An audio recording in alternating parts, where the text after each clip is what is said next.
Hello, everyone. Let me introduce myself. My name is Sandy. I'm a native English speaker from the United Kingdom, and I have a teaching certificate, TOEFL, which allows me to teach English to speakers of foreign languages. So I'm guessing that the majority watching this are likely to fall into that category. But before I start, I want to explain something to students who may be considering maybe working with me, booking some lessons on Italki on which I teach or something like that. I want to make something absolutely clear. If you are looking to learn to get to a certain level of English that will allow you to teach English to others, then you need to be able to know all the various grammar structures that there are, the terminology, the names of these various structures, also all about the sentence structures, etc., the grammar rules and the sentence structures. You need to know all these. And it makes everything a little bit more complex to know if you're speaking past perfect continuous, future simple, or if your sentences are simple, compound, complex. You know, that's a lot to think about when you're trying to just learn the language and trying to learn it quickly so you can be proficient. So for that reason, I do not teach these things. I know them all. I can explain them to you, but I don't expect you to be able to think about these straightforward. It's much more important that you think about your vocabulary and your pronunciation. And that's the way it goes. I'm working at that to get to the level that you want to be. So that's the way I do. That's the way I teach. I ignore these formal English structures, grammar structures and sentence structures, etc. You don't need to know that. You just need to concentrate on getting your conversation good and your other skills. None of that comes into the writing or the reading or the listening. It's only for if you're going to be teaching English. So don't worry about it. Let's not complicate matters. Let's get the work done where it matters. So after having said all that, let's get on, and I'll tell you why you should be trying to speak English with confidence and how you can get there. So keep watching. Hello again. So let me relate some information from my experience in teaching on Italki. This video is meant for all who are trying to improve their English and being able to speak in a conversation with confidence. But what I want to tell you, I've gained from the students that I've been working with online, and it's valuable information actually. Normally when I get a student and they join me for a trial lesson where we assess their ability, we find out where they want to go, what they want to do, and how long they have before they have to be at that point to fit in with their plans. Quite often, and they say to me, there's two scenarios actually. The first scenario is they say to me, Sandy, I just don't have much vocabulary. I've got no confidence. I cannot speak English to people to the level I want to speak, and I'm just not able to do it. So that's one side of it. The other scenario is when I get students quite regularly that say, Sandy, I've been studying English for many years, and I passed my English from school. I've been to university. I got my CET4, my CET6. These are university English level examinations. And even since I've taken them, I've been trying to improve my vocabulary and been working at it. But I've got a problem. The problem I have is I think I'm good with English, but I can listen to people speaking, no problem. I can watch videos, broadcasts, documentaries, etc., enjoy them and understand them fully.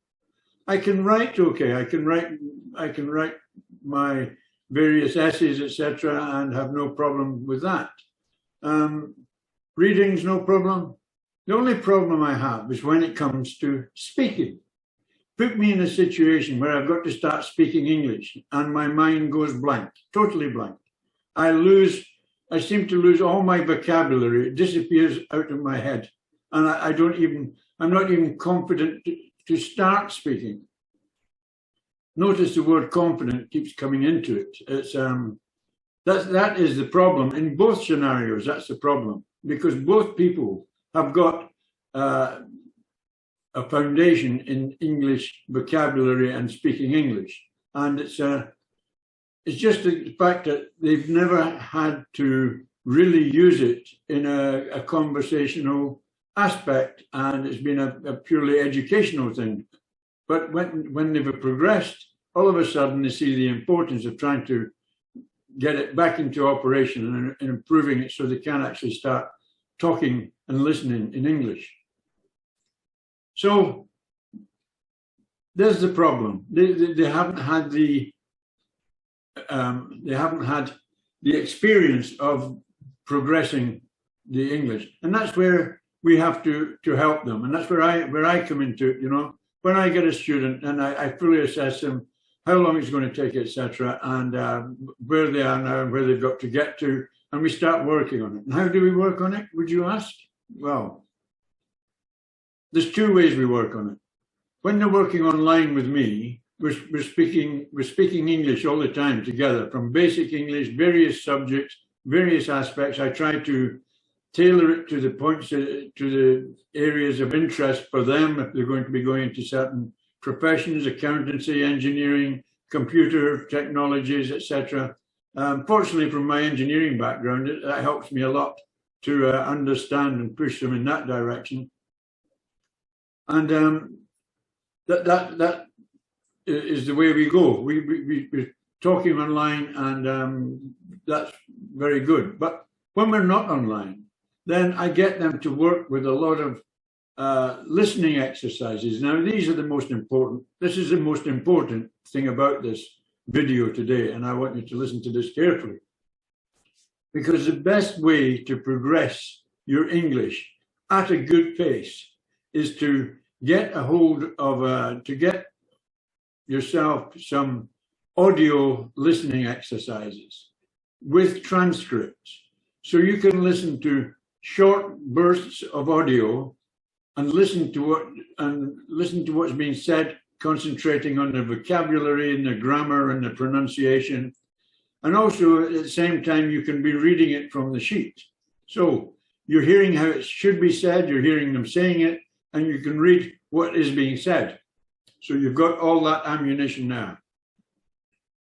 The next part is the most important part. Practice it. Start saying what you're hearing.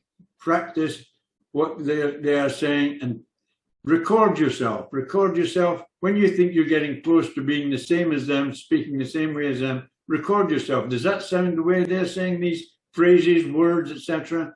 If not, practice again until you get it to it's near enough the same, and listen, record it and listen to it, and you will push yourself to the point that you will manage to start sounding the same as them. What is actually happening here is, because you're listening and you're trying your hardest to replicate what you're hearing, then you're exercising your mouth muscles and your tongue to be in the various positions in your mouth to make these sounds that probably are quite strange and out of order from the language that you normally speak. But it works, and it gets you there, I promise you.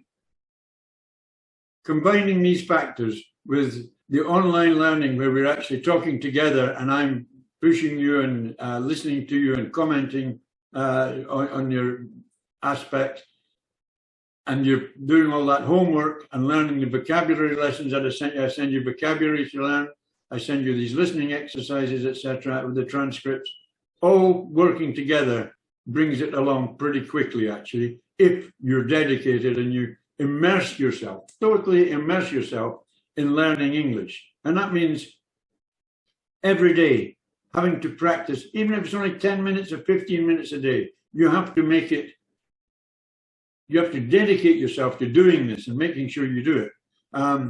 Other exercises you can do, you can be sitting in your office or your school or your bedroom or your kitchen or wherever, and you can be looking at various items round about you and saying, now, what do we call that in English? What do we call that in English? And what do we call that in English? You know, if you don't know, look it up and find out what you call it in English.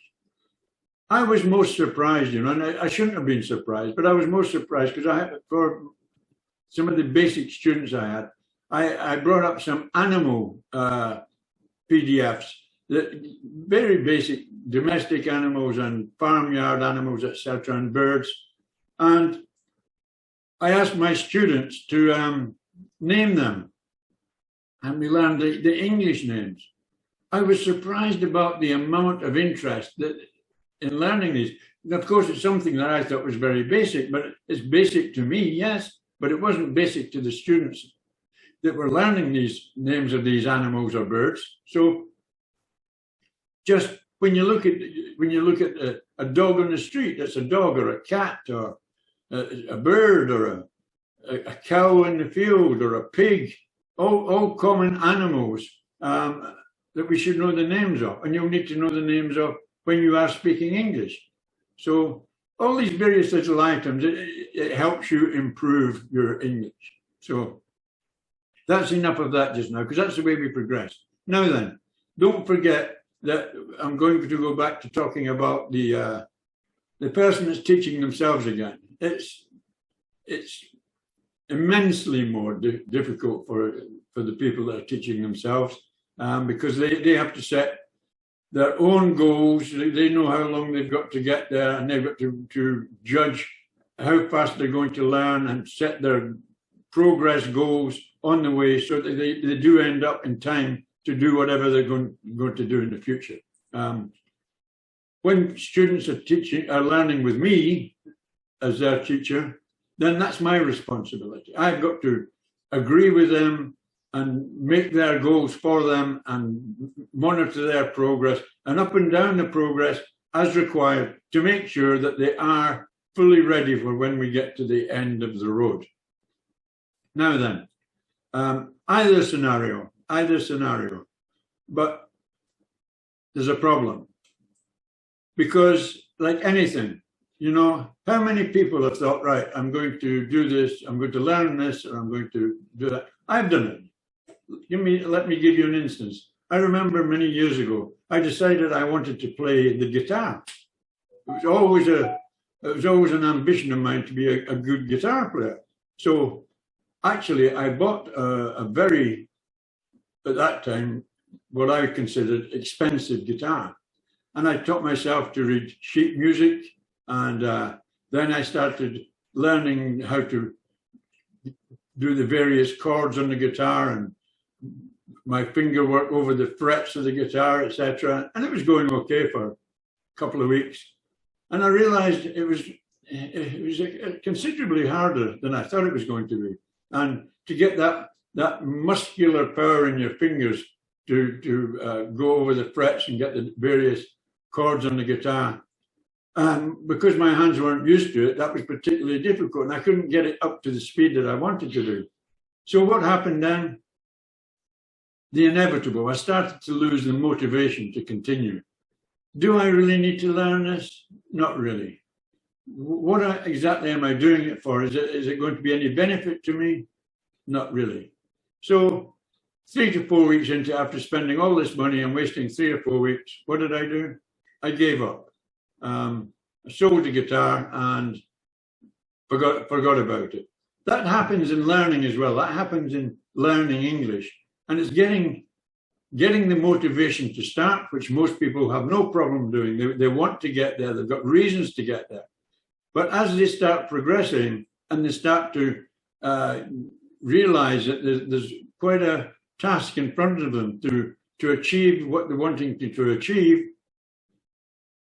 the motivation starts to wane a little. It starts to ease off. They're maybe not as motivated as they were. And then things get a little bit harder because they're not giving it so much dedication.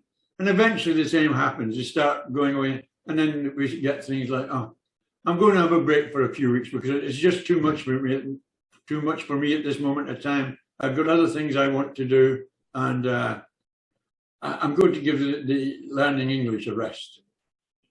Fortunately for people that are working with tutors like myself, we see this and we discourage this. We try to prevent it ever getting to that stage. When I see motivation start to wane, as it always does, people get anxious and etc. By me identifying that and pushing them along, I can bring that momentum, that magic that they've got to keep going, to identify the end objectives and keep them motivated and keep them working hard. I can do that. And the way I do that is by showing them the progress that they've made to date. And, you know, just this week, for instance, I've had two of my students who are progressing well along the line. And the first one said to me, we were in the middle of this exercise and she'd just done a presentation on presenting herself for interview. And she was going through the various aspects. And when she finished that, I said, that's pretty good. We've still got a way to go. She said, Mr. Sandy, she said, now I'm realizing I can speak English again. I'm speaking English. I know I'm not speaking it perfect and I know I'm getting words wrong, but I'm happy because I'm starting to speak it again and I don't care if I'm getting it wrong. I will get it better. 100% she was right, because that's what will happen. And what she's got is she started to get the confidence back. And why is she getting the confidence back? Is because she's speaking with me. Not that I'm anything special, but she knows me. And she knows that if she makes a mistake when she's talking to me, it doesn't matter, because that's what I'm there to do. I'm there to listen to the mistakes, correct them, point them in the right direction. So she's progressing well. And a similar story with the other student in the last couple of days also. So it works. The problem being, and actually it's not a problem, one of the aspects I point out to all my students, you know, whether they're Chinese, Thai, from Singapore, Cambodia, Vietnam, or wherever they're from, when they're talking to people that are fluent in English, probably native English speakers or whatever, don't be embarrassed about making mistakes, making errors in your grammar, etc. As long as you're confident that you are getting the message, what you want them to understand, across to them in whatever manner it is, whether it's speaking errors or what, it doesn't matter. Nobody's standing there thinking about, oh, is she speaking, is that real English she's speaking? Is that shouldn't be said that way, it should be said another way. No, nobody's listening to that. They're listening to what you are trying to say, and they will compensate. Maybe they won't even notice the errors in your pronunciations or your words, your chosen words, etc. They will be trying to listen for the message that you are giving them. And if you're giving them that, you are happy, they are happy. And the more you do it, the less mistakes you make. And eventually, somewhere down the line, it becomes very easy. Once again, why does it become very easy?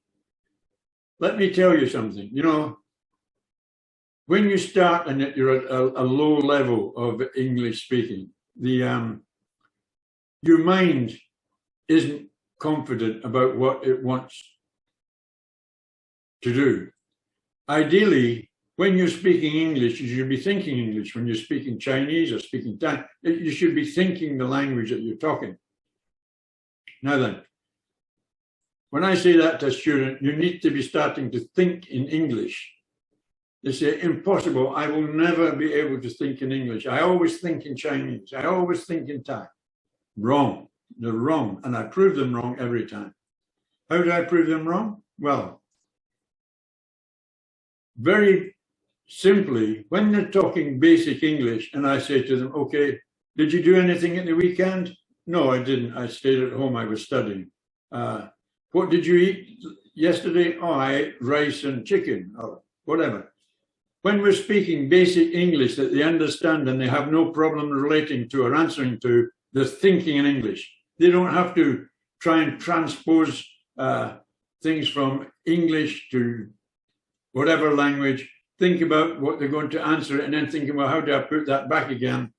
When you're talking vocabulary that they're used to and the simple basic, and they think in the same language also.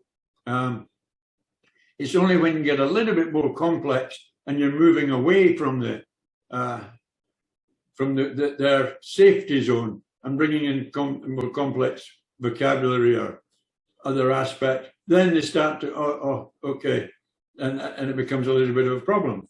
But once you work past the barrier of those new words that you've introduced, or words that they have learned and practiced at home, it's the same. You're expanding that area, you're making it larger and larger and larger, where they're in their comfort zone of being able to speak and think in English.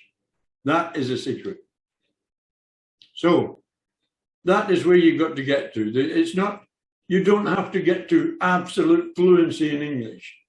You have to start by getting to a high confidence factor in using the vocabulary that you've got, so you can carry out the various basic conversations, getting more and more advanced and more expanded as we progress. So that's the way I do it, and that's the way I recommend you that are listening to this video. I recommend you do it as well. Get your goals, identify your goals, make your timeline out, then go for it. Work hard, be absolutely dedicated to getting there. Keep yourself motivated. Get good lessons. Yeah, watching videos and TV shows and TV series things, yes, it all helps. It's helping to immerse you in the English. But for advancing you quickly and getting you really, really going, the exercises I described about the listening, reading, practicing is the big, big key to getting into the future and progressing to the level you want to be at. So that's it. If you do want to talk to me on iTalki, you're welcome to book a trial lesson with me, and we can talk about where you're trying to get to. I can assess how you are and how long I think it's going to take you. Maybe you want to progress by yourself. Maybe you'd like some assistance. Good. I only actually ever have between 15 and 20 students. I don't like to have too many students working at the same time, because all the preparation I do to give them their online lessons and to provide their homework are all specifically made for that student and put together to suit their ability and their progress. So it takes me, I work a lot of time offline getting ready to teach them online and to keep them going along. So obviously I can't do too many, so I find 15, maximum 20 students at any one time. So there's normally one or two waiting to drop in to when someone drops out. However, having said all that, if you're in a situation where you maybe got one of the level testing systems, IELTS, TOEFL or something coming up, or maybe you've just been told you've got a job interview in 3 or 4 days time or something like that, and you need some emergency assistance, yeah, by all means, get in touch with me on iTalki. I can help you. I'm not guaranteeing you're going to be as good as you would be if you've been with me longer, particularly if you're taking a level testing system and you suddenly think, oh, I don't think I'm up to the speaking aspect or the writing aspect, etc. I can give you some emergency assistance, but that's not ideal. It may work for the interviews, etc. But for these tests, it's not ideal. You have got to give yourself time to really get prepared in English for these tests. There's 4 aspects. There's 4 disciplines of English: reading, listening, writing, and speaking. You have to be proficient at all 4 of these. I know that a lot of the people that dictate that you have to be at a certain level. They can be kind of specific about your speaking ability, and they may say they want to know, for instance, in IELTS, they want you to be able to speak to a band level of 6.5. All my students, we aim for a minimum of band 7, and that's across the board, across everything. It's of interest that the majority of them, and I think more than 80% to date, have got higher than the band they were aiming for. Most of them are aiming for a 6.5. Most have got a 7, some have got 7.5, and I've even had 1 or 2 got an 8, which was incredible. So I was very pleased about that. So anyway, I've rambled on enough about this, and I encourage you to listen, to understand what I've said, and whatever way you're going forward in your English learning, and I wish you well, and I hope you get to the level that you need to be at, and I hope all your goals and ambitions and dreams come true. Thank you, and goodbye.